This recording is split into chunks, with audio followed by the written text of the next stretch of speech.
ভগবানের সেবার জন্য শাক, যে কোনো শাক, কচুর শাক হোক বা খোটা শাক হোক, গোবিন্দ খুব পছন্দ করে বা আমার মহাপ্রভু খুব পছন্দ করে। তাই এক ভক্ত বলেছে, আচ্ছা বলুন তো দেখি, এই যে শাক, কোন মাটির শাক এনে সে আমি ভগবানকে সেবা দিতে পারি?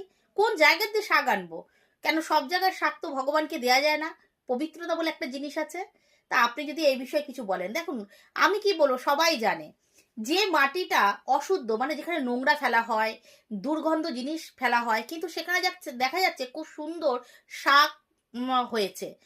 দেখে খুব ইচ্ছা করছে গোবিন্দ সেবায় দিই, কিন্তু না, সেখান থেকে এনে কোনো সময় গোবিন্দের সেবায় সেই শাক দেবেন না। এখন আপনাদের মধ্যে কেউ প্রশ্ন করতে পারে, বাজার থেকে যে শাক তুলে নিয়ে আসি সেই শাক তো আমরা জানি না কোথায় হয়েছে, সেই শাক এনেও তো ভগবানকে আমরা অর্পণ করি। দেখো, না জানা জিনিস, না দেখা জিনিস, সে কোনো দোষ হয় না।